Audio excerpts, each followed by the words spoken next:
कामादितरङ्गमाध्यये कृपामयि त्वां शरणं प्रपन्ना वृन्दे नमस्ते चरणारविन्दं वृन्दे नमस्ते चरणारविन्दं वृन्दे नमस्ते चरणारविन्दं भजामि राधां अरविन्दनेत्रां स्मरामि राधां मधुरस्मितास्यं वदामि राधां करुणाभराद्रां ततो मम नास्ति गतिर्न कापि। श्रीकृष्ण चैतन्य प्रभु नित्यानंद श्री अद्वैत गदाधर श्रीवासादि श्री गौरभक्तवृंद। हरे कृष्ण कृष्ण कृष्ण हरे हरे हरे राम राम राम हरे हरे।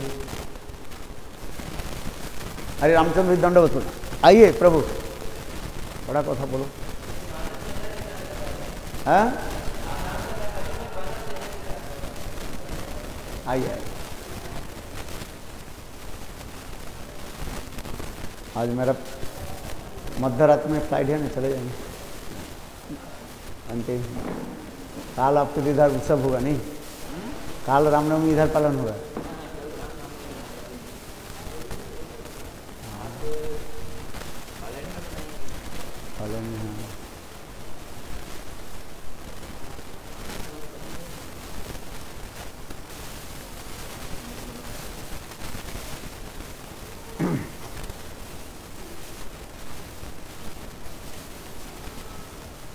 सर्वप्रथम मेरे गुरुपाद पद्म नित्यलीला प्रविष्टम विष्णुपाद अष्टोत्तर सतस्य श्रीमद् भक्ति वेदांत शिल वामन गोस्वामी महाराज एवं नित्यलीला प्रविष्टम विष्णुपाद अष्टोत्तर सतस्मद् भक्ति वेदांत शिल नारायण गोस्वामी महाराज के अभय चरण कमलों में अनंत कोटि साष्टांग दंडवत ज्ञापन करता हूँ। तत्पश्चात नित्यलीला पृष्ठम विष्णुपाद अष्टोत्तर शतमान भक्ति वेदांत स्वामी महाराज एवं उपस्थित समस्त वैष्णव के चरण कमलों में मेरा यथायथ दंडवत प्रणाम स्वीकार है। आज कई दिन जावत हम लोग मर्यादा पुरुषोत्तम भगवान रामचंद्र की कुछ कथा हम श्रवण कर रहे थे, जिसमें वाल्मीकि ऋषि भगवान रामचंद्र की बहुत सुंदर रूप में वर्णन किया। मूल रामायण चैव, मूल रामायण ही वाल्मीकि रामायण कहा जाता है। उसी वाल्मीकि रामायण के ऊपर ही आधारित करके जितने भी भाषाभाषी रामायण प्रचार प्रसार हो रहे हैं,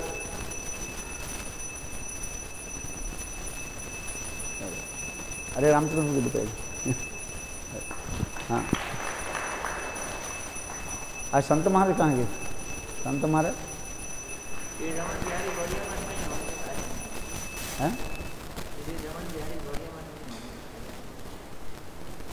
अच्छा हाँ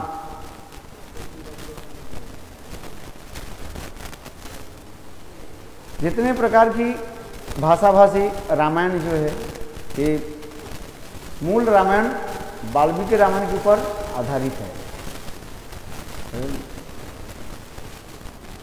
यहाँ तक भी किंतु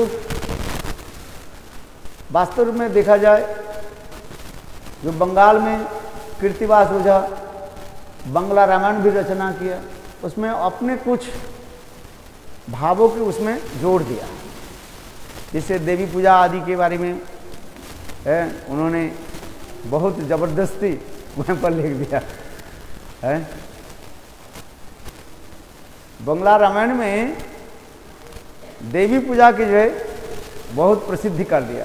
रामलीला के वर्णन में देवी दुर्गा की ही महिमा अधिक दिखाया गया, क्योंकि बंगाल में लोग देवी दुर्गा की ज़्यादा मानते हैं,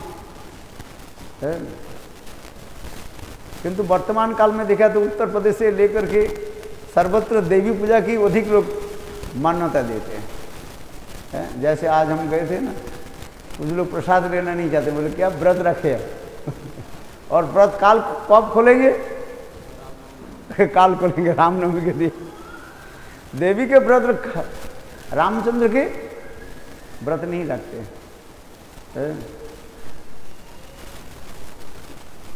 इसी के कहते माया के प्रभाव कहा जाता है।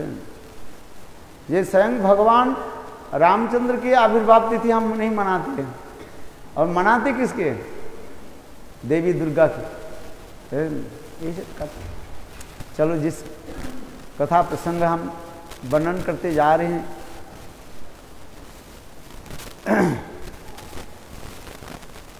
हमारे जयदेव गोस्वामी पाद दशावतार स्तोत्र में भी लिखते जा रहे हैं, जे केशवधृत केशवधृत नरहरि राम शरीर जय जगदीश हरि। वही केशव जो है स्वयं भगवान कृष्ण केशव, और वही राम के रूप में ही प्रकटित होकर के सारी लीलाओं को दर्शन करा रहे।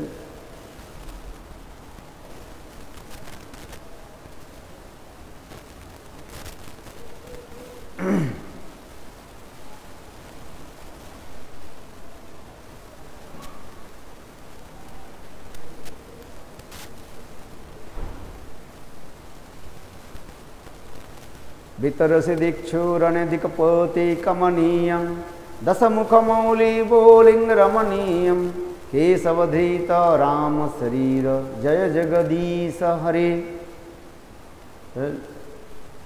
ये स्वयं जगदीश हरि केशव राम के रूप में प्रकटित होकर के और स्वयं रावण के जो पराजित करके और समस्त 10 दिशाओं की उन्होंने विजय प्राप्त की।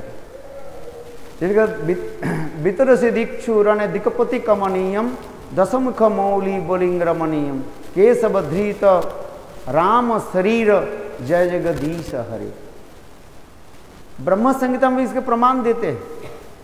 रामादि मूर्ति सुकला नियमन तिष्ठन नाना अवतारो मुकुरद भुवनेषु किंतु कृष्ण संग परम अभवत परम पुमाण जो गोविंदम आदि पुरुषं तमहं भजामि गोविंदम आदि पुरुषं तमहं भजामि गोविंदम आदि पुरुषं तमहं भजामि गोविंदम आदि पुरुषं तमहं भजामि। संग ब्रह्मा जी स्तुति कर रहे हैं। संग आदि पुरुष कृष्ण है जो परात्पर परतत्व एते संग सकलापुंस कृष्णस्तु भगवान स्वयं, वो स्वयं भगवान कृष्ण, स्वयं भगवान कृष्ण ही राम के रूप में प्रकटित हुए। रामादि मूर्तिषु कला नियमन तिष्ठन नाना अवतारो मकर भुवनेषु किंतु। ये राम आदि राम नृसिंह आदि सब कृष्ण के अवतार माना जाता है। अवतार किसको कहा जाता है? अवतार शब्द के अर्थ है जिससे हम अवतरण करते हैं। नित्य अपराकृत धाम से इस धराधाम में, पृथ्वी धाम में प्रकटित होकर जो लीला आदि करते उसके अवतार भी कहा जाता है। अवतारयति, अवतार शब्द से कहा जाता है।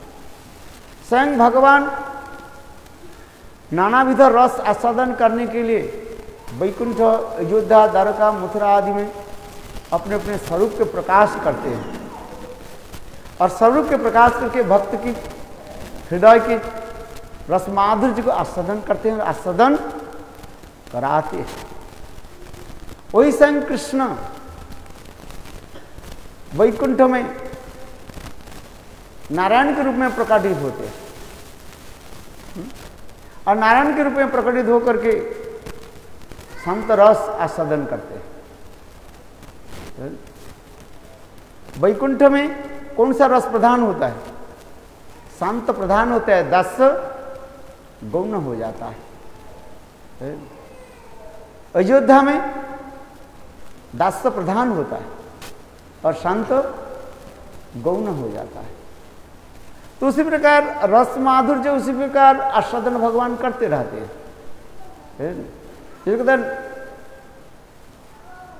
रामादि मूर्तिषु कला नियमेन तिष्ठन् नाना अवतार मुकुरुत भुवनेषु किंतु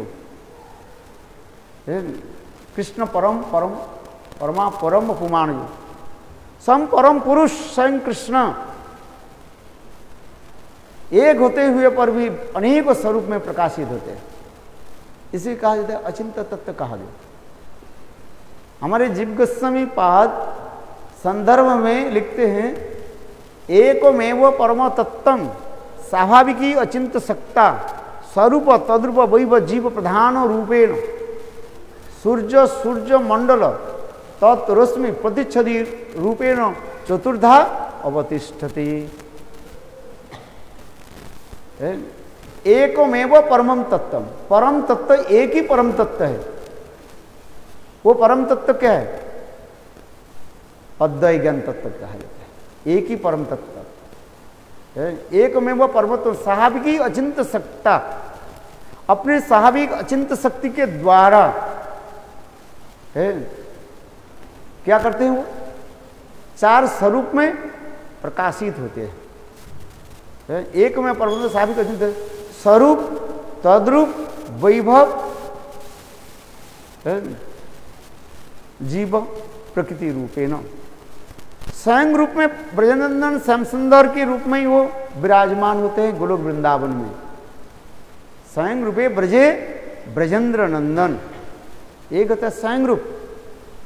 स्वयं रूप उसके कहा जाता है जो दूसरी रूपों के बाद दूसरी की अपेक्षा नहीं करके अपने स्वतसिद्ध रूप में जो प्रकाशित होते हैं उसके कहा जाता है स्वयं रूप कहा जाता है।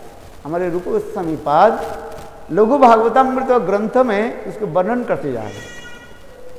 किसी रूपों की अपेक्षा नहीं करते, स्वतसिद्ध रूप में। स्वतसिद्ध समझ में आता है, मैंने किसी के अपेक्षा नहीं करके स्वयं ही जो प्रकाशित होते हैं उसे कहते हैं स्वतसिद्ध कहा जाता है, जिसके और कोई प्रमाण के द्वारा स्थापित नहीं होते, स्वयं स्थित स्वतसिद्ध। एक स्वयं रूपे ब्रजे ब्रजेंद्र नंदन, स्वयं महाप्रभु करें कृष्ण स्वरूप विचार सुन सनातन अद्वैगम तत्व ब्रजे ब्रजेंद्र नंदन। महाप्रभु कहने लगे हे सनातन कृष्ण के स्वरूप विचार करो, सुनो। ये कृष्ण क्या है? अद्वैत ज्ञान परतत्व। थोड़ा बहुत खटपट लगता है। अद्वैत माने नौद्वय मिति अद्वयम, एक ही है, दो वस्तु नहीं है। एक ही वस्तु अचिंत शक्ति के द्वारा अनेकों स्वरूप में प्रकाशित हो रहा है। इसलिए एकमेव परम तत्व स्वाभाविकी अचिंत सत्ता है। स्वाभाविकी अचिंत सत्ता भगवान में यही है, एक स्वाभाविक अचिंत शक्ति रहती है उसमें। जैसे कोई वस्तु में स्वाभाविक रूप में अपने स्वरूप स्थित रहता है हर वस्तु में। जैसे अग्नि है, आग है, आग में अपने स्वरूप का तो स्वभाव क्या रहता है? वस्तु की जलाना है। उसी किसी वस्तु से माने उधार लेकर के करना नहीं पड़ता है, समझ में? वस्तु की हर वस्तु में अपने स्वाभाविक धर्म रहता है। जैसे अग्नि की स्वाभाविक धर्म क्या है? जलाना, अग्नित्व। उसी प्रकार भगवान में स्वरूपगत धर्म क्या है? भगवान भी स्वरूपगत धर्म बता रहे हैं। वो ब्रजेंद्र नंदन रूप में ही वो रहते हैं, इसलिए स्वयं रूपे ब्रजे ब्रजेंद्र नंदन है। वही स्वयं रूप फिर दो प्रकार के होते हैं, स्वयं रूप और स्वयं प्रकाश। स्वयं रूप में ही वो ब्रजनंदन रूप में ही हो उसके और स्वयं प्रकाश होकर के फिर एक होता है प्राभव और एक वैभव प्रकाश में आ जाता है। ये समस्त विचार विश्लेषण करके दिखाया गया लघु भागवतमृत ग्रंथ में, इसके बहुत सुंदर रूप में वर्णन किया गया। मेरे कहने की एक तात्पर्य ये है, स्वयं रूपे ब्रजे ब्रजेंद्र नंदन और लीलारस आस्वादन करने के लिए अनेकों स्वरूप में प्रकाशित हो रहे हैं। कैसे प्रकाशित होते? न अचिंत शक्ति के द्वारा। यही अचिंत शक्ति के चार प्रकार की बता रहे हैं। एक स्वरूपगत, एक स्वरूप है तद्रूप वैभव, विभुता से वैभव शब्द प्रकाशित हुए हैं। संस्कृत में वैभव शब्द की अर्थ होता है जहां पर विभुता, ऐश्वर्य जहां पर होता है, विभुता होता है। अनंत स्वरूप में प्रकाशित हो जाते भगवान। और वो अनंत शक्ति के द्वारा कैसे प्रकाशित? एक चित्त स्वरूप होता है और एक जीव स्वरूप और एक माया स्वरूप। जीव स्वरूप चित्त शक्ति के द्वारा भगवान चित्त जगत आदि स्थापित करते हैं, प्रकाशित करते हैं। वैकुंठ आदि जितने धाम है सब चित्त शक्ति के प्रकाश माना जाता है, चित्त शक्ति कहा जाता है। जीव शक्ति के द्वारा स्वयं भगवान जीव समुदाय के जो है प्रकाशित करते हैं और माइक शक्ति के द्वारा स्वयं भगवान माइक जगत आदि प्रकाशित करते हैं। इसलिए भगवान की अनंत शक्ति में तीन शक्ति की प्रधान माना जाता है, एक चित्त शक्ति और एक जीव शक्ति और तीसरी माया शक्ति। चित्त शक्ति के द्वारा चित्त जगत आदि सब विराजमान है ऊपर और माइक शक्ति के द्वारा माइक जगत आदि प्रकाश करते रहते। जीव आदि के अपने जीव शक्ति के द्वारा जीव समुदाय के प्रकाशित करते रहते। वही स्वयं भगवान कृष्ण ये शक्ति के प्रकाश करने के तात्पर्य क्या? लीलारस आस्वादन। एकम एवं न कहते एको अहम बहु सामी, मैं एक होते हुए पर भी अनेकों स्वरूप में प्रकाश करता रहता हूं। उपनिषद में लिखा है और उसी शक्ति के ही ये परिणाम के रूप में सब कुछ दिखाई पड़ता रहता है, जिससे हमारे आचार्यपाद लिखते हैं, पूर्व आचार्यपादों ने कहते हैं शक्ति परिणामवाद के स्वीकार किया। दो परिणामवाद, एक होता है शक्ति परिणामवाद और दूसरी वस्तु परिणामवाद। चैतन्य महाप्रभु ने यह शक्ति परिणामवाद के ऊपर अधिक जोर देकर के बताया। परिणाम किसको कहते हैं? एक वस्तु दूसरे वस्तु से स्वतंत्र रूप में जो प्रकाशित होते हैं उसके परिणाम कहा जाता है। जैसे दूध है, दूध के परिणाम क्या हो गया? दही है, किंतु दही दूध में नहीं आएगा फिर। तो इसके स्वयं भगवान अपने शक्ति के द्वारा ये समस्त चित्त जगत, जीव जगत और माइक जगत की सृष्टि किया और स्वयं लीला आदि प्रकाश करने के लिए अनेक स्वरूप में प्रकाशित हुए। वैकुंठ से लेकर के अयोध्या, द्वारका, मथुरा, गोलोक, वृंदावन में अनंत स्वरूप में प्रकाशित हुए। वह समस्त धाम भी नित्य धाम माना जाता है, चित्त धाम कहा जाता है। जैसे भगवान की लीला, जितने प्रकार की लीला अवतार है, कितने लीला अवतार है भगवान? 24 लीला अवतार माना गया और समस्त लीला अवतार आदि अनंत धाम में विराजमान है। वहां पर मत्स्य अवतार की धाम है वैकुंठ जगत में। मत्स्य, कूर्म, वराह, नृसिंहदेव अवतार है सब।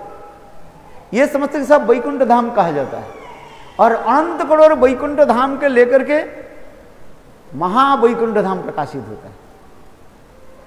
लघु भागवतामृत में उसके और भी वर्णन करते जा रहे हैं। वैकुंठ से लेकर के अयोध्या, द्वारका, यहाँ तक मथुरा तक, ये सब महावैकुंठ धाम के अंतर्गत माना जाता है। दिमाग थोड़ा लगाना पड़ता है। महावैकुंठ धाम, ये समस्त धाम सब ऐश्वर्यपूर्ण कहा जाता है। फिर आगे जाके गोलोक, गोलोक के पश्चात कर्णिका जो है वो वृंदावन धाम माना जाता है। गोलोक के बाद ही वृंदावन, और वृंदावन के कर्णिका स्वरूप, माने जैसे कमल के बीच में जैसे कर्णिका होता है, उसी के कहा जाता है वो वृंदावन धाम। उसी वृंदावन धाम में स्वयं भगवान कृष्ण स्वयं रूप में द्विभुज मुरलीधाम, द्विभुज मुरलीधर होकर के विराजमान होते हैं, जिससे उपनिषद में श्लोक आता है, ज्योतिरभ्यंतरे द्विभुज मुरलीधर श्याम सुंदर। ज्योतिरभ्यंतरे, वहीं पर भगवान के इतने सुंदर रूप माधुर्य, तेज, इतने प्रकाश होता है, उसके ज्योति जैसे दिखाई पड़ता रहता है। और उस ज्योति के अंदर ही स्वयं भगवान द्विभुज मुरली होकर के दुभुजा प्रकाश करते हुए, बंसी बजाते हुए अपने नित्य परिकर के साथ विराजमान होते हैं। वही नित्य धाम, जिसे ब्रह्म संहिता में इसको वर्णन करते जा रहे हैं। समझ में आया? ये नित्य धाम, उसमें वो ये जितने भी धाम हम दिखाते हैं, वैकुंठ से लेकर के अयोध्या, द्वारका, मथुरा, ये सब क्या धाम कहा जाता है इसमें? महावैकुंठ आ जाता है इसमें। एक वैकुंठ धाम होता है, नारायण के धाम के वैकुंठ धाम कहा जाता है, और ये समस्त धामों के लेकर के कहा जाता है महावैकुंठ धाम है। मेरे कहने की तात्पर्य है, वहीं पर भी रामचंद्र के धाम है, अयोध्या धाम, और नित्य धाम है। जैसे कई का प्रश्न करते हैं, नृसिंहदेव कितने समय तक लीला आदि किया? थोड़ी समय, क्षणकाल के लिए। उससे भी और कम समय तक किसने किया? वराहदेव। वराहदेव हिरण्याक्ष के वध करने के पश्चात चले गए, किंतु वहां पर वराहदेव धाम है, वराह लोक माना जाता है वहां पर। मत्स्य धाम, मत्स्य अवतार की भी धाम है वहां पर। वहां पर मत्स्य अवतार भी रहते हैं, और सब अवतार के पत्नी के नाम ही क्या है? सब लक्ष्मी रहते हैं वहां पर। जैसे नृसिंह लक्ष्मी माना जाता है, वराह लक्ष्मी माना जाता है। राम लोग, ये तीन अवतार के विशेष वैशिष्ट हमारे आचार्यपाद बताया। देखते हैं, नृसिंह अवतार, राम अवतार और कृष्ण अवतार, ये तीन अवतार के कहा जाता है परावस्था अवतार कहा जाता है। क्या बोला? परावस्था अवतार है, क्योंकि नृसिंह भगवान में एक विशेष वैशिष्ट है जिसमें भक्त वात्सल्य दिखाया। रामचंद्र में क्या दिखाया गया है? प्रजा वात्सल्य पर दिखाया गया। प्रजाओं के ऊपर इतने भगवान रामचंद्र वात्सल्य भाव रखते हैं, इसलिए भगवान रामचंद्र भी कहा जाता है प्रजा वत्सल। और कृष्ण में क्या रहता है?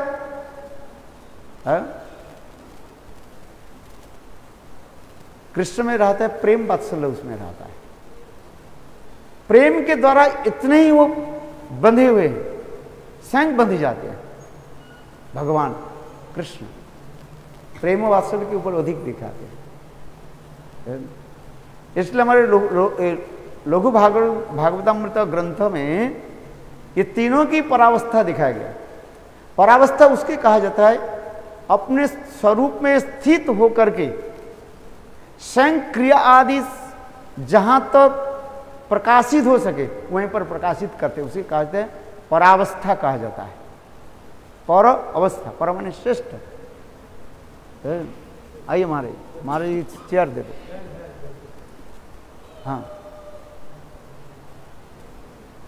इसलिए कहता है नृसिंह अवतार, रामचंद्र अवतार और कृष्ण अवतार, ये तीनों के क्या कहा जाता है? परावस्था कहा जाता है। नृसिंह अवतार में भक्त वात्सल्य के दिखाया गया, प्रहलाद के प्रति कितने स्नेह ममता प्रति दिखाया गया।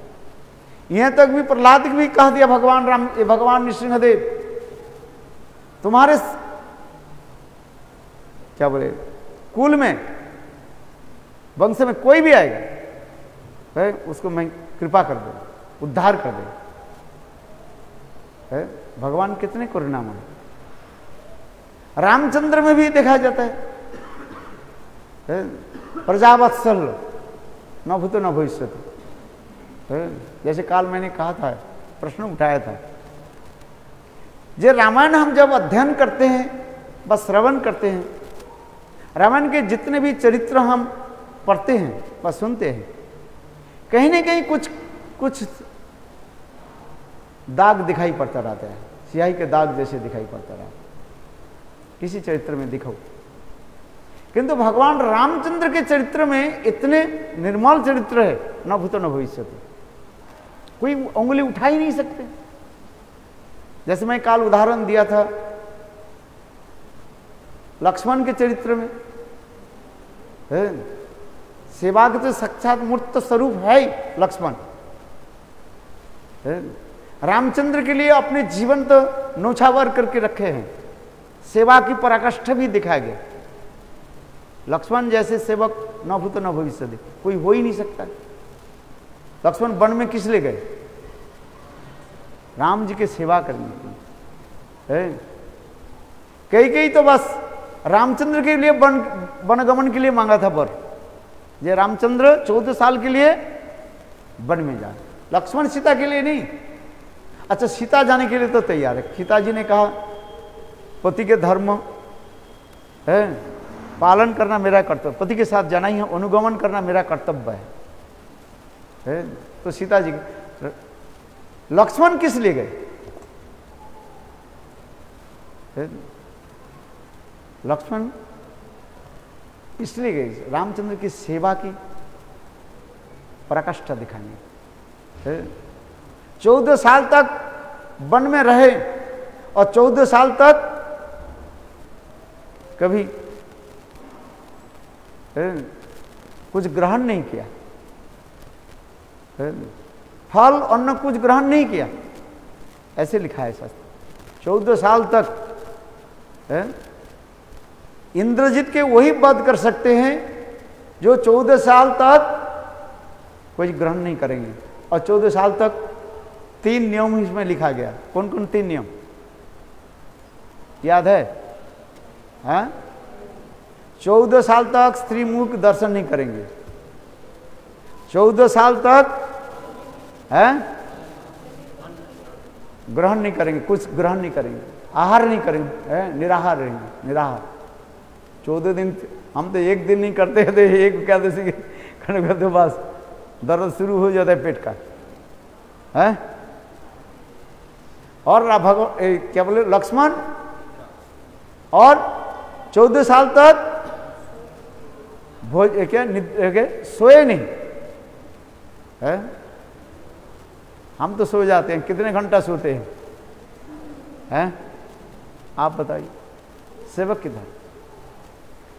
प्रसंग आता है रामायण में, प्रसंग आता है कि जब इंद्रजीत के वध करने के पश्चात प्रश्न उठाने लगे, इंद्रजीत को वही वध कर सकते हैं ये 3 नियम का जो पालन किया 14 साल तक है। तो उसमें भी प्रश्न उठाया लक्ष्मण के करने लगे, क्या लक्ष्मण सोए नहीं है? बोले नहीं।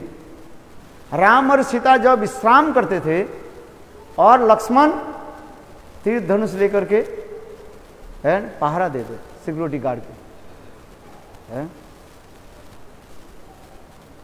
लक्ष्मण सोए नहीं।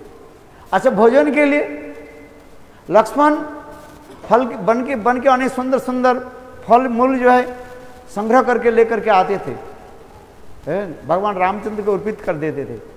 और भगवान रामचंद्र 3 पत्तल जो है बनाते थे।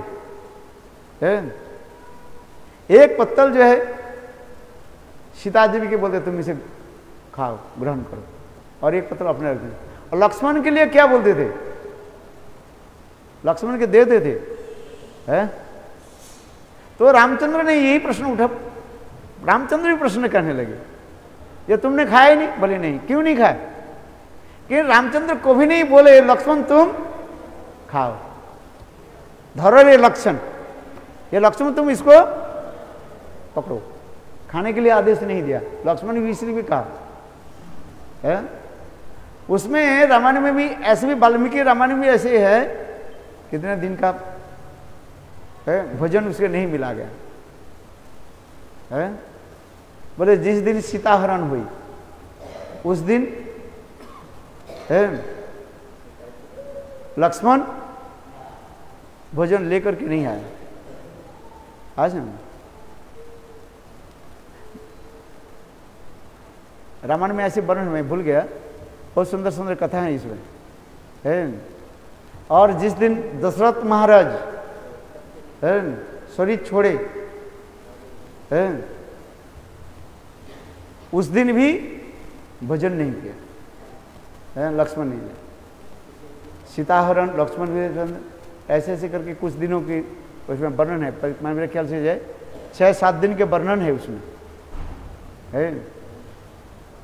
और इसलिए सीता देवी के बोले जाते सीता देवी तो उनके साथ चले, सीता देवी के कभी दर्शन नहीं किया।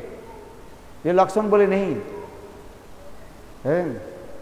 14 साल तक सीता देवी के साथ वन में रहे, कभी सीता देवी के मुख कमल के दर्शन नहीं किए, उनके चरण के दर्शन किए। रामायण में वर्णन है जब सीता देवी वो अपने नूपुर, पैर के नूपुर और सिर के वो जो चूड़ामणि जो अब गिरने लगे, जो लक्ष्मण कहने देखे ये तो पैर के नूपुर है सीता देवी का। लक्ष्मण कहले हाँ ये तो मुझे बता। जब कहने लगी ये उनके सिर का जो है लक्ष्मण कर, ये मुझे पता नहीं है। तो यहां पर एक प्रश्न उठाते हैं। काल मैंने कहते वो क्या बोले, शूर्पणखा के वध की प्रसंग आ जाता है। शूर्पणखा के नाक और कान किसने काट दिया? लक्ष्मण। कैसे काटा है?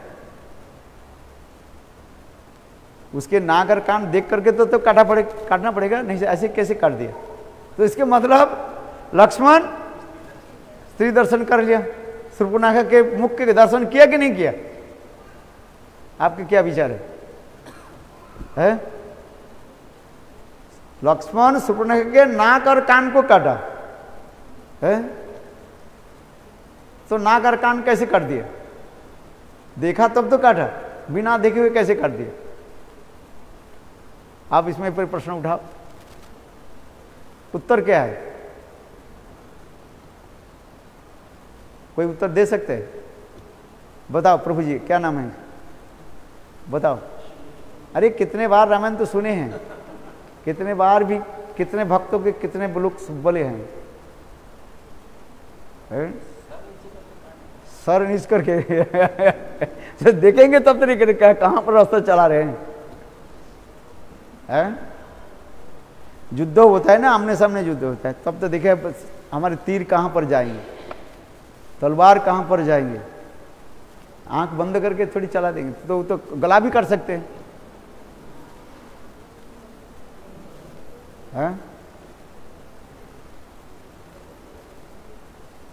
कोई बताओ। अच्छा संत महाराज बोलो, बताओ कैसे काट दिया? लक्ष्मण शूर्पणखा के मुख दर्शन किया कि नहीं किया? अब बेटा नहीं किया, कैसे नाक और कान कैसे काट दिया?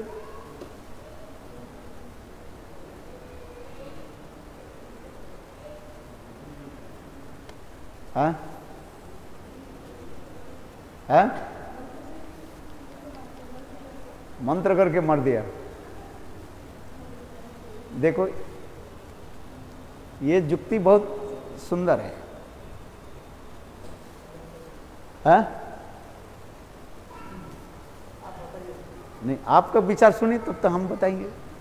हो सकता है आपके विचार अच्छा हो। नहीं, सबके विचार सुनना पड़ता है ना, सबकी विचार सुन। एक स्त्री को आप देखा ही नहीं है तो किसी नाक कान है कैसे पता लगेगा? स्त्री को देखेंगे तब तो काटेंगे।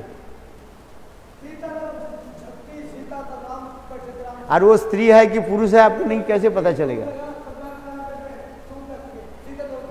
हाँ?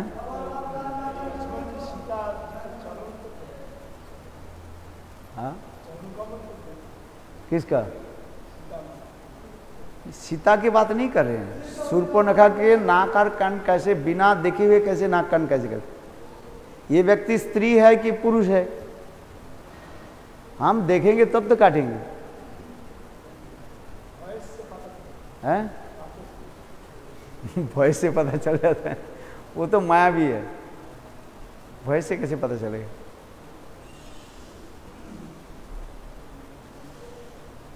हाँ?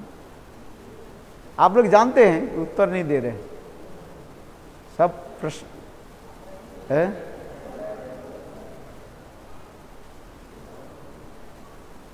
एक बात आता हूं, देखो लक्ष्मण के पास समस्त दैव अस्त्र है, सीधी बात। दैव अस्त्र चलाते हैं।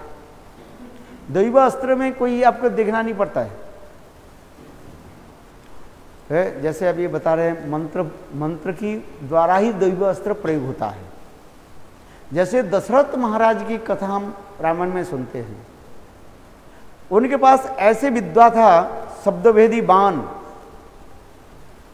शब्दभेदी बाण, हजारों मील दूर कोई व्यक्ति रहे और उसके शब्द सुनते ही वो बाण निक्षेप कर देते थे और वो बाण जाकर के उसी पर जाते हैं, जिससे आजकल जो मिसाइल कहते हैं, बाण जो चलते हैं, इंग्लैंड अमेरिका बाहर कहीं भी वहीं से रख करके वो चले, ठीक उसी जगह पर वो जा करके वो गिरेगा, दूसरी जगह में नहीं गिरेगा। जो मिसाइल जो है उसके उसी प्रकार टारगेट रहता है, हजारों मील दूर जा करके और वहीं पर गिरेगा, वहीं पर उसी स्थान को वो ढंग से कर दे। शब्दभेदी बाण की भी दशरथ महाराज के कथा प्रसंग जो रामायण में आता है। जिस दशरथ महाराज जब युवा थे, मृग्या करने के लिए जंगल में गए, शिकार करने के लिए गए और शिकार करते करते आगे चले गए, जो गभीर जंगल में प्रवेश किया और ठीक उसी समय अंधक मुनि के पुत्र सिंधु जो है, श्रवण कुमार, रामायण में श्रवण कुमार राम लिखा है क्या? वो तो वाल्मीकि क्या बोले, रामानंद सागर ने श्रवण कुमार लिखा दिया है। चलो और अपने माता पिता की प्यास के लिए पानी भरने के लिए चले गए। नदी में पानी भर रहे थे घर में, और दशरथ महाराज बहुत दूर से उसके पता ही नहीं था। ये हिरण जैसे पानी पीते हैं, घड़ा में पानी भरने से, पानी जब घड़ा में भरा जाता है तो उसी प्रकार शब्द होता है, और इतने दूर से रह करके उन्होंने कि शब्दभेदी बाण चला दिया, मंत्रपुत करके, जैसा आप बता रहे ना, चला दिया। सोचने लगे वो हिरण कोई पानी पी रहे, किंतु था तो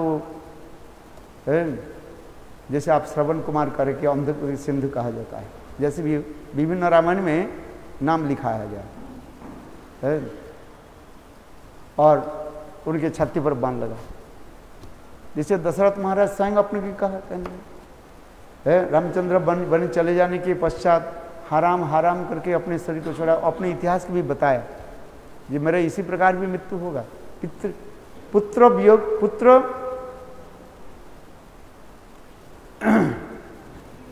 वियोग में मेरा शरीर छोड़े। किंतु ऋषि अभिशाप दे दिए। इसको भी सुनो, देखो आपकी चित्त भी द्रवीभूत हो जाएगी। कितने करुणांतक है।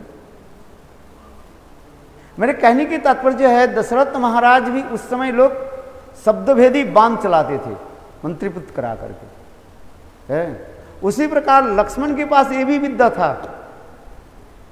जरूरत नहीं है ये स्त्री के पुरुष है। रामचंद्र के इशारा से ही बस उन्होंने चला दिया, बाण चला दी और उनके नाक और कान काट। स्त्री मुख दर्शन नहीं किया। तो यही काल, जिस प्रकार दशरथ महाराज शब्दभेदी बाण के द्वारा अंधक मुनिपुत्र के सिंधु के जैसे वध किया था, बाप श्रवण कुमार के जैसे वध किया था, ठीक उसी प्रकार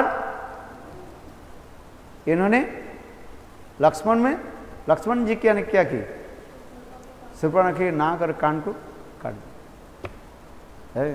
नहीं, स्त्रीमुख यदि देखते तो इंद्रजीत के वध कर नहीं पाते हो, किंतु इंद्रजीत के वध करने के वही योग्य है व्यक्ति है जो स्त्रीमुख 14 साल तक, एक दिन नहीं 14 साल तक 14 ईयर्स स्त्रीमुख दर्शन नहीं करे।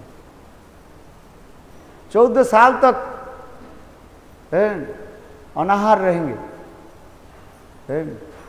और 14 साल तक अनिद्रा में रहेंगे, सोएंगे नहीं। लक्ष्मण कैसे लगे? चलो मैं जो कथा बोलते जा रहे थे, ये रावण के जितने भी कथा हम सुनते हैं, कहीं न कहीं किसी में थोड़ा बहुत कुछ दोष हमें दिखाई पड़ता रहता है, स्पॉट जैसे दिखाई पड़ता रहता है, आभास जैसे दिखाई पड़ता रहता है। किंतु भगवान रामचंद्र के चरित्र में एक भी दोष दिखाई नहीं पड़े। इतने कमल निर्मल चरित्र है। तो काल में ये प्रश्न उठाया था, दे रामचंद्र सीता जी के किसने वन में क्यों भेज दिया, जब रामचंद्र स्वयं जानते थे ये सीता जी की कोई दोष नहीं है। स्वयं रामचंद्र भी लक्ष्मण को भी बताया, ये लक्ष्मण, ये रावण ने जो सीता हरण किया वो नकली सीता थी, छाया सीता व माया सीता है। स्वयं रामचंद्र भी कहा है। तो प्रजा लोग ये मुद्दा उठाया, क्या उठाया था, ये सीता देवी अकेली थी, लंका में अकेली थी, तो इसके चरित्र के ऊपर वो लोग ने उंगली उठाई। तो सीता देवी रामचंद्र के सिंहासन पर नहीं बैठ सकती है। फिर उसी प्रसंग में एक धोबी ने कोई बात कहा दिया, उसके मान लिया जाएगा है? धोबी ने क्या कहा दिया कि मैं वो थोड़ी राम हूं, तुम इतने देर रात तक कहां गई, जहां से आई है वहीं से चले जाओ। एक धोबी की पत्नी जो है देर रात से जो है चलते चलते किसी कारण से घर आने में उसको देर हो गया, शाम हो गई, और उन्होंने कहा दिया इतने रात में आप कहाँ थे, जाओ जहां से नहीं चले जाओ, मैं वो राम नहीं हूं है, तुमको ग्रहण कर। बस इसी कथा को जानिए कैसे कैसे जन जन में कैसे कैसे प्रचार हो गया। सीता जी के ऊपर वही कलंक लगा दी।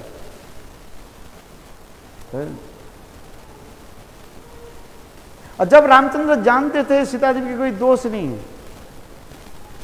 है, क्या सीता देवी प्रजा नहीं है? हम भी प्रश्न उठाते हैं। भगवान रामचंद्र प्रजावत्सल कहते हैं, प्रजा की जैसे चाहते हैं ऐसे तो करना पड़ेगा राजा। क्या सीता देवी प्रजा नहीं है? और सब प्रजा है क्या? सीता देवी प्रजा नहीं है? तो अपने पत्नी को जानती हुई इसको त्याग क्यों दिया? और वो भी कैसे? लक्ष्मण के द्वारा वन में भेजा, जो लक्ष्मण स्वयं जानते थे। रामचंद्र ऐसे कार्य क्यों किया, इसकी उद्देश्य क्या है, इसको हम अमल करते हैं, विचार करें। देखो ये एक साधारण बात बता दूं, भगवान की कुछ ऐसे लीलाएं होती है जो हमारे विचार के अतीत कहा जाता है। हमारी बुद्धि के अगम्य, अगम्य समझते कि नहीं, बुद्धि जहां पर हम गमन जा नहीं सकते, पहुंच नहीं सकते हैं, वास्तव ये सत्य है। भगवान की कुछ कुछ लीलाएं ऐसे स्वतंत्र रहता है, जैसे चैतन्य महाप्रभु की लीला में आ जाइए। मैं कहा था एक दिन, छोटा हृदय के दोष क्या था जो महाप्रभु उसको त्याग दे दिया। वो भी छोटा हृदय की कथा सुना आपने, तब तो आगे बताएंगे कथा को। जे एक दिन भगवान दास आचार्य, वो भी बहुत बड़े वैष्णव है, महाप्रभु के अपने घर में बुलाया, निमंत्रण दिया। महाप्रभु प्रसाद पाने के लिए बैठे और देखा सुंदर सूक्ष्म चावल के जो है भोग लगाया। महाप्रभु पहले प्रशंसा किया, ठाकुर जी के भोग प्रसाद जो है। प्रसाद पाने के लिए बैठे तो महाप्रभु भगवान दास आचार्य जी कहने लगे, तुम्हारे तो बहुत सुंदर चावल है, सूक्ष्म चावल है ना, पतली पतली चावल जो है, नवद्वीप में आप लोग देखें ना, तो पतली पतली चावल है। अच्छा, महाप्रभु बहुत प्रसन्न हुए। ये चावल कहाँ मिला? भगवान दास आचार्य ने कहा, ये चावल कहाँ से आई? माधवी देवी से। वो माधवी देवी कोई भी साधारण नहीं है, 80 साल वृद्धा, जिसके बाल भी सूक्ष्म हो गए, माने सफेद हो गए। और महाप्रभु के 3.5 में भी एक विशेष परिकर माना जाता है। महाप्रभु के अंतरंग में ये माधवी देवी है, सर्वदामोदर, रायरमंद, सिखी माइती और माधवी देवी के आधी माना जाती है, 3.5 कहा जाता है। महाप्रभु के अत्यंत अंतरंग पार्षद माना जाता है। तो उनके घर से महाप्रभु ने प्रश्न पूछा, किसने लाया? भगवान दास कह दिया, हरिदास, क्या छोटा हरिदास है। महाप्रभु सुनते ही गंभीर हो गए। प्रसाद तो पाने के बाद महाप्रभु ने अपने सेवक गोविंद के कहने लगे, गोविंद आज से हरिदास, छोटा हरिदास मेरे साथ, मेरे पास आने के दार माना, मैं उनको मुख देखना नहीं चाहता। अच्छा, छोटा हरिदास के दोष क्या था? वो तो स्वयं भी नहीं गए। भगवान दास आचार्य वैष्णव ने कहा, जाओ महाप्रभु के सेवा के लिए उनके घर से ले आओ। वो लेकर क्या है, इससे दोष क्या है? यदि वो नहीं जाते, 2 अपराध हो जाता, एक वैष्णव आदेश अमान्य हो जाते, और दूसरी महाप्रभु के सेवा से वंचित हो जाते। महाप्रभु के सेवा के लिए और वैष्णव आदेश के लिए वो गए थे, अपने सुख के लिए नहीं, अपने भजन के लिए नहीं, अपने स्वतंत्र होकर नहीं गए, वैष्णव आदेश पालन किया और महाप्रभु की सेवा के लिए। वो दोष क्या है? किंतु महाप्रभु ने कहा, वैरागी हैया करे स्त्री संभाषण, प्रभु ना परी ताहार मुख दर्शन। बस वैरागी होकर के स्त्री संभाषण। देख, इसके पश्चात सारे भक्त लोग महाप्रभु के मनाने के लिए प्रयास भी किया, ये प्रभु आप इसके क्षमा कर दीजिए। जो महाप्रभु स्वयं कहते हैं क्षमा ही परमम धर्म, वेदों में भी लिखा गया है, forgiveness is the great virtue है, क्षमा परम धर्म। तो महाप्रभु क्षमा नहीं किया। जितने भी सर्व दामोदर आदि भक्त जब प्रश्न उठाने लगे, प्रभु उसके क्षमा कर दी। कहता तुम लोग यहीं पर रहो, मैं जाता हूं अलालनाथ में, गोविंद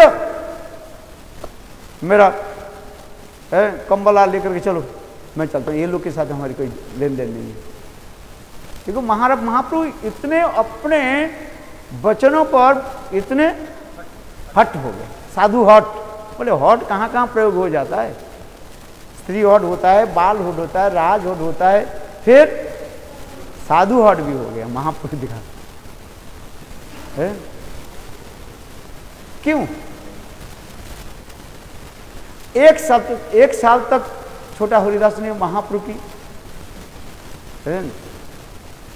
अपेक्षा करने लगे। क्यों? भक्त लोग से सांत्वना देने लगे, ले रहो, हो सकता है महाप्रभु आज क्रोधित हो गया, थोड़ी बाद में भूल जाएंगे, क्षमा कर देंगे। साधु के गुण तो क्षमा गुण है ना।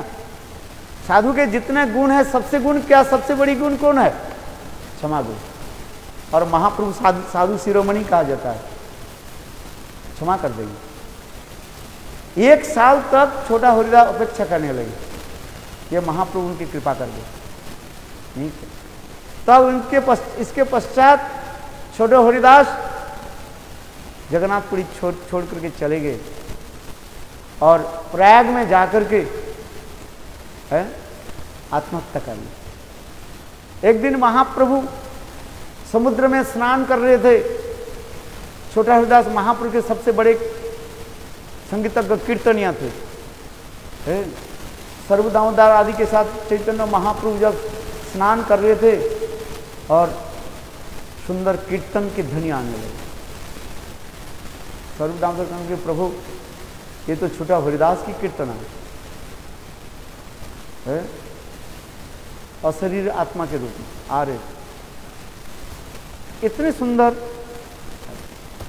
महाप्रभु तो सर्वम तो सब कुछ जानते हैं। तब उस समय महाप्रभु ने प्रश्न पूछा, एक साल के बाद, माने एक साल व्यतीत हो गया, महाप्रभु स्वरूप दामोदर के भक्तों के कहने लगे, छोटा हरिदास कहाँ गए? एक साल तो अभी तक नहीं पूछा, नाम तक नहीं लिया, और एक साल के बाद क्या पूछ रहे हैं? छोटा हरिदास। कोई भक्त ने कहा दिया, प्रभु आपने क्षमा नहीं किया, एक दिन रात में उठ करके यहीं से चले गए, हो सकता है वो प्रयाग में जाकर के शरीर छोड़ दिया। महाप्रभु तब भी कह रहे हैं, महाप्रभु क्या बोले? वैरागी भैया करे प्रकृति संभाषण, कितने नापरु ताहार बदन। वैरागी होकर के ऐसे कुछ लीला में करते, क्यों महाप्रभु ऐसे दंड क्यों दिया? आज तक भी किसी संत महात्मा ने इसके स्थिर रूप में जवाब दे नहीं पाए। क्यों?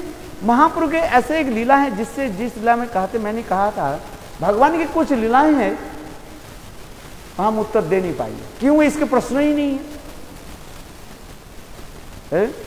आप जितने प्रश्न के उसके उत्तर अपने आप आ जाएगा। जैसे मैंने कहा था कि महाप्रभु क्षमा की धर्म था, संत महात्मा के धर्म क्या है? क्षमा कर देना। तो महाप्रभु क्षमा क्यों नहीं किया? और उसके दोष भी क्या था? एक व्यक्ति दोषी हो, उसके हम आरोप लगा, दंड दे, उसके दोषी क्या है? आज तक भी जितने भी वैष्णव सब अपने अपने तो बोलते रहते हैं, कुछ नहीं कुछ तो बोलते रहते हैं, किंतु वास्तव है क्या चीज? इसलिए कहते हैं बस भगवान की कुछ लीलाएं होते हैं, उसके कोई उत्तर नहीं है, उससे स्वतंत्र लीला होता है। इसमें चैतन्य महाप्रभु, उसमें भी भक्ति सिद्धांत प्रभुपाद भी लिखते हैं, ये आगे जाकर के कोई जीव सहज या सखी व्यक्ति ना बन जाए, है? इसलिए महाप्रभु ने कड़ी आदेश दिए, ये तो लिखा गया। किंतु वास्तव है क्या चीज? भगवान रामचंद्र की तरफ आ जाइए। जब स्वयं भगवान रामचंद्र जानते थे अपने पत्नी सीता देवी के दोष नहीं, निर्दोष है। यदि कहो जुक्ति उठाई, जुक्ति उठाने वाले तो बहुत जुक्ति उठाते रहते हैं, तर्क स्थापित करने के लिए। तर्कात अप्रतिष्ठानात, तर्क के द्वारा वस्तु को भी स्थापित नहीं होता है। एक तर्क, एक जुक्ति उठाए, दूसरे व्यक्ति की जुक्ति को वो काट दिया।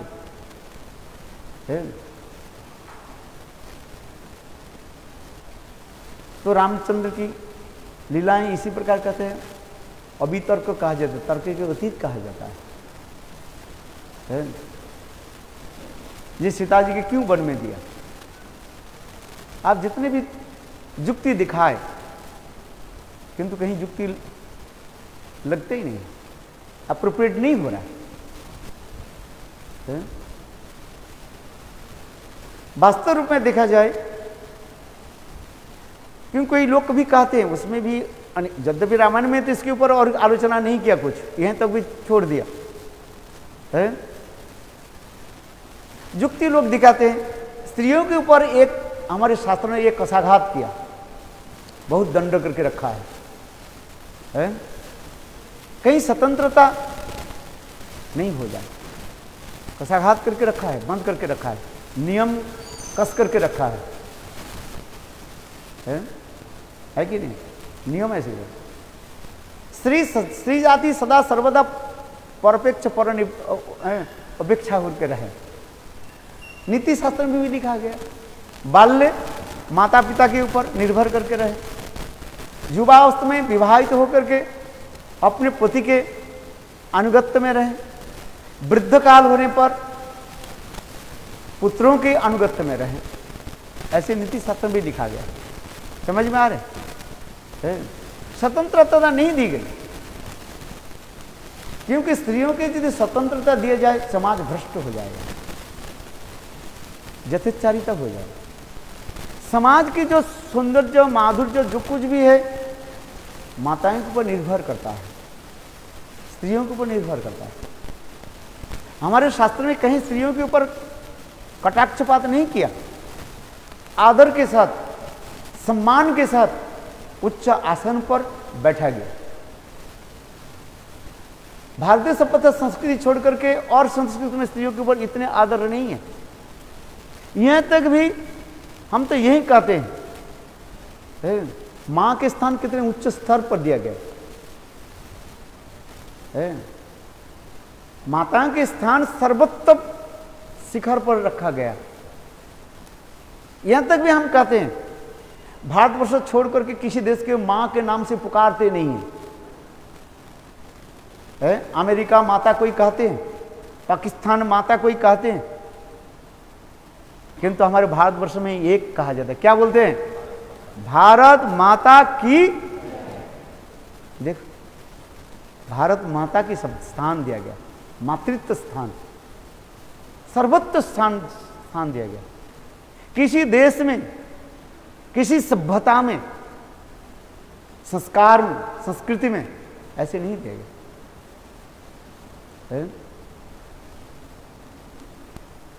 तो रामचंद्र ने एक लीला इसमें दिखाते हैं क्या?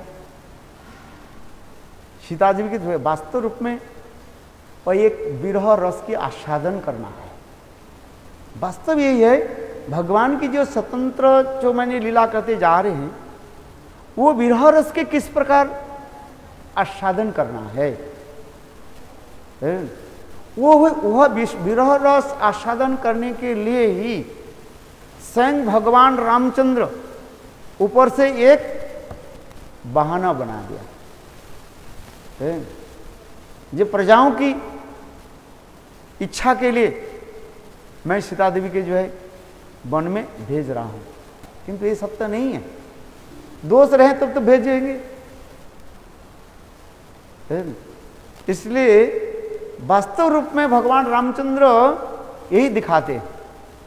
और जब तक सीता देवी रहे, भगवान रामचंद्र भी सीता देवी के भांति अपने राजगृह में वनवासी के रूप में ही रहने लगे। रामायण में ये भी लिखा गया, जैसे सीता देवी वन में रही, आश्रम में जैसे रही,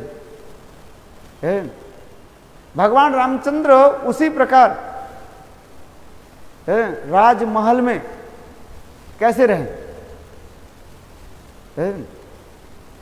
तीन भूस के ऊपर कपड़ा लगा करके उसके ऊपर ही सोते थे, कभी मखमल के ऊपर नहीं सोते थे। इसलिए तो लव-कुश जब राम जी के वो सभा में जब पधारे, यज्ञशाला में आए।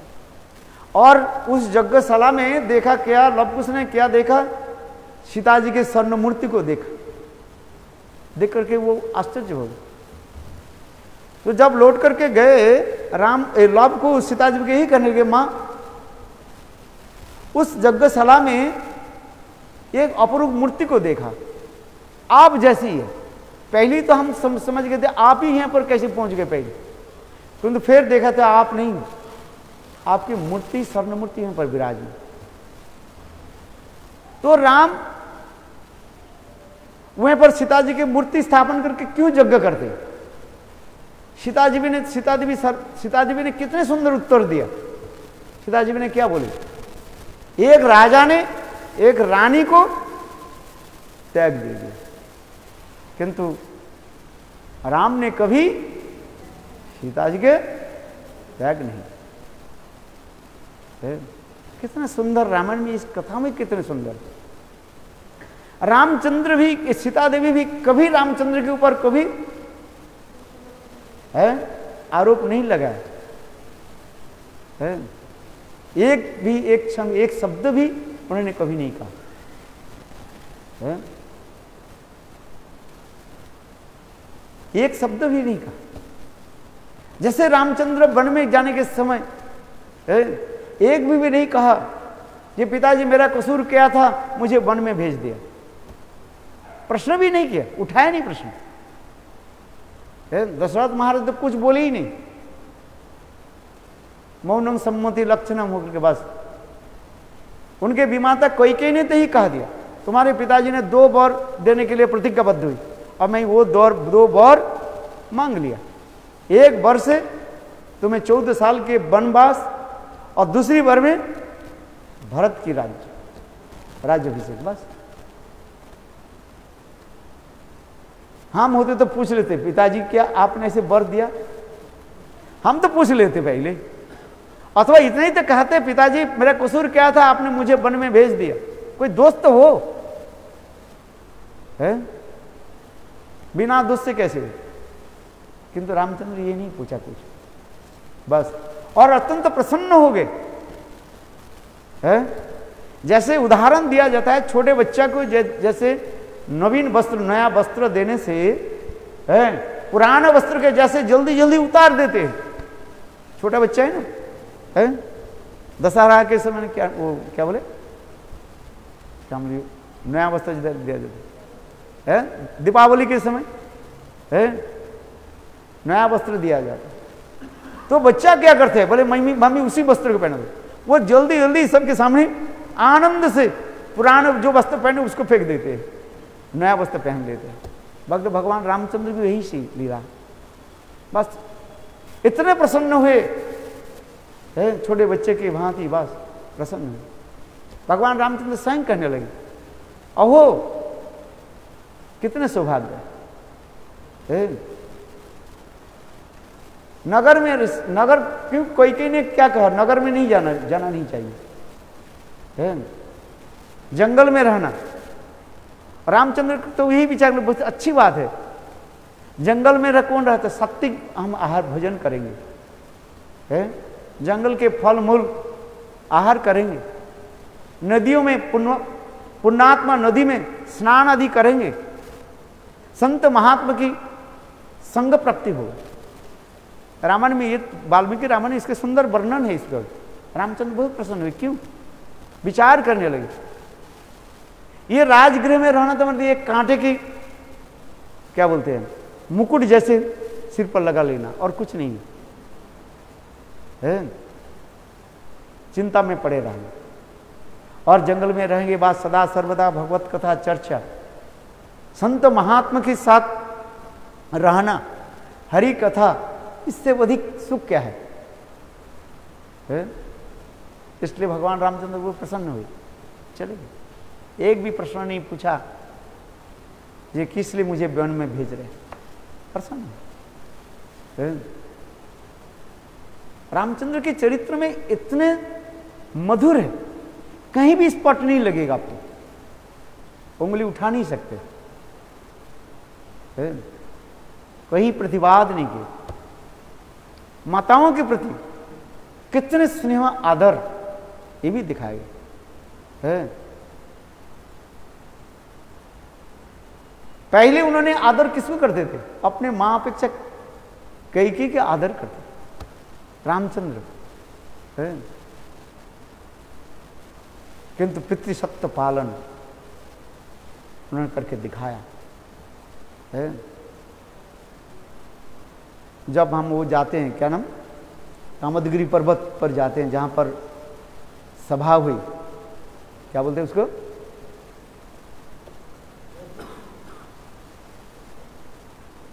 रामचंद्र पहले जहां पर गए, चित्रकूट। चित्रकूट में, चित्रकूट गए हैं आप लोग? कितने लोग गए कि चित्रकूट? देखने में इतने सुंदर चित्रकूट है, बिल्कुल अपने ब्रज जैसे लगेगा। चित्रकूट गए आपने? देखा ना कितने सुंदर है। जैसे हम लोग गिरिराज गोवर्धन परिक्रमा लगाते हैं ना, है ठीक उसी प्रकार कामदगिरी पर्वत है वहां पर। हम गुरुदेव के साथ गए थे, मैं तो ऐसे ही कई बार गए, तो मेरे सौभाग्य प्राप्ति हुई थी गुरुदेव के साथ। हम लोग चित्रकूट, अयोध्या आदि है और इलाहाबाद, ये सब गुरुदेव के साथ ब्रजवास के कभी 2 बार हम लोग के साथ गए, बहुत सुंदर। और गुरुदेव सब जगह में जाकर के वो सब कथा वर्णन करते थे, बहुत सुंदर, याद आ जाता है। इतने सुंदर वो चित्रकूट में जाओ, एक बार कोई चित्रकूट में जाए ना, उनके मन इतने आनंद भर जाए, क्या बताऊं। देखने में इतने सुंदर स्थान है। उत्तरी ओनसुआ के स्थान आप लोग देखा है? और वहीं पर बैठ जाओ, हरिनाम करो ना, आपके कहीं अब कहीं झिझ झिझ झिझ झिझ झिझ के पानी बरस है। इतने निर्जन स्थान है। कभी एक बार चित्रकूट चलिए, देखिए आप लोग कैसे आनंद आए है। इतने मनोरम स्थान लगेगा, वास्तव क्या है।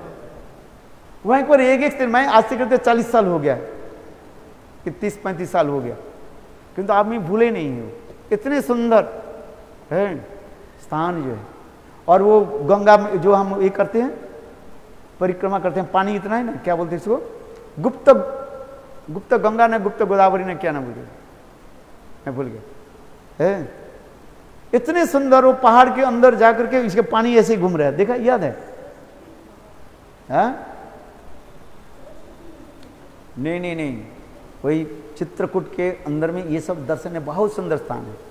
वहां पर जो है एक पत्थर जो है पहाड़ के ऊपर जो है ऐसे बिल्कुल है लटक रहा है, लटका हुआ है। आप देखे होंगे इसे, देखा आपने? नहीं देखा है? गुप्त गोदावरी है वहां पर। इतने पानी ना जाने पानी कहां से आ रहे हैं, ऐसे घूम रहे हैं, घुटनों तक जो है पानी। और वो पहाड़ के ऊपर देखो, वो एक पत्थर जो है ऐसे अपना आप वो लटक रहा है। आज तक विज्ञान भी उसको भी पता नहीं लगा रहे, ऐसे पत्थर ऐसे अपने आप कैसे लटक रहे हैं। आश्चर्य की बात है। उसकी कथा है, एक कोई बंदर था, संत महात्मा के तंग करता था। संत महात्मा के जो कुछ भी तो पूजा की सामग्री को पानी में डाल देते थे, डूब जाते है। संत महात्मा, जा तुम जो कुछ पानी में फेंकोगे वो तैरने लगेगा। तो ऐसे ऐसे सुंदर दिव्य स्थान है। देखोगे ना, सरयू नदी की तरफ जाओगे, कितना सुंदर, और भी कितने सुंदर है। विशाल प्रांत वो स्थान है, देखा आप लोग ने? कितने सुंदर उस स्थान पर, जहां पर नदी में स्नान करे, सरयू नदी में स्नान करके भगवान रामचंद्र बैठते थे, जिस शिला पर बैठते थे वो भी शिला विराजमान है। देखने सुंदर स्थान है। जहां पर भगवान रामचंद्र इंद्र के पुत्र, क्या नाम था उसको, जयंत को है, वो जयंत जो है सीता जी के प्रति कुदृष्टि किया, कोई के रूप धारण करके आए थे। और भगवान रामचंद्र क्या कि घास है, दुब की घास है ना, उसको तीर बनाया और उसको वो छोड़ दिया, उसके आंख को फोड़ दिया। इसलिए कौआ एक आंख में दिखता है, कौए जो है 2 आंख में देख नहीं पाते। वो स्थान भी है, बहुत सुंदर मनोरम स्थान है। आज से कितने साल, 30-35 साल पहले में थे, मैं एक एक स्थान को इतने याद रखता हूँ, इतने सुंदर। विशेष करके कामोदगिरी पर्वत में जाओगे बिल्कुल आपके ब्रज जैसे लगेगा, है। गिरिराज गोवर्धन तो 21 मील है ना, वो 5 मील है, परिक्रमा करते रहे, इतने सुंदर। और जाना बहुत सरल है, बस है, ट्रेन पकड़ो, है, वो ट्रेन जाती है ना, है, मुंबई एक्सप्रेस जो जाती है वो वहीं पर रुक जाती है। रात को ट्रेन पकड़ लो, बिल्कुल सुबह 4 बजे उतर जाओगे, है। और सुबह 4 बजे जब उतर जाओगे वहीं पर होटल है, उस धर्मशाला है, हम तो धर्मशाला रुकते थे, है। और उनका दर्शन करके फिर ठीक 5 बजे, शाम को 5 बजे ट्रेन आती है, मुंबई से उधर से ट्रेन आती है, 5 बजे पकड़ो, ट्रेन पकड़ो तो यहीं पर सुबह आप उतर जाओगे। बोलो वृंदावन बिहारी लाल की, है। आनंद आए, इतने सुरम्य स्थान है, देखने में इतने सुंदर स्थान है, क्या बता, है।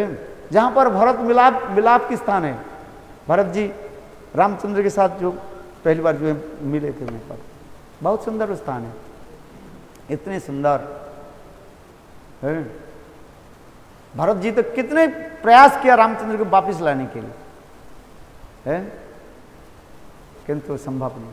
पितृ सत्य पालन करने के लिए भगवान रामचंद्र किसी प्रतिज्ञाबद्ध है। रघुकुल रीति सदा चली आई, प्राण जाय बरु वचन, है।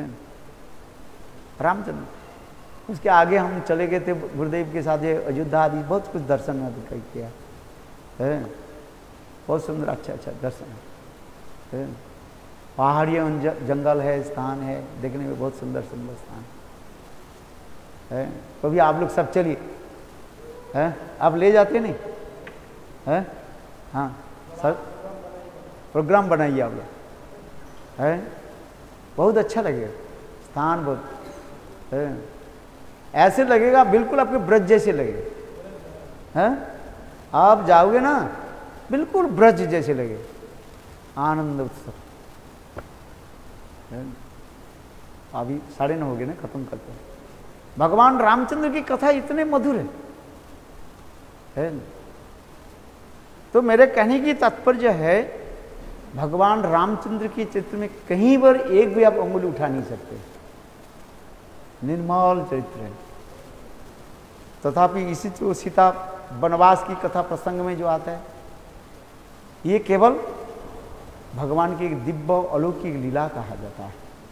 इसमें स्वयं भगवान विरह रस आस्वादन कर रहे हैं, और जितने भी युक्ति दिखाया है, ये समस्त युक्ति कहीं सामान्य लोगों की शिक्षा के लिए, वास्तव तो सत्य नहीं है। लोग कहते हैं ना, बोले जैसे मैंने कहा, स्त्रियों की अकेला रहना नहीं चाहिए, अकेला घूमना नहीं चाहिए, है।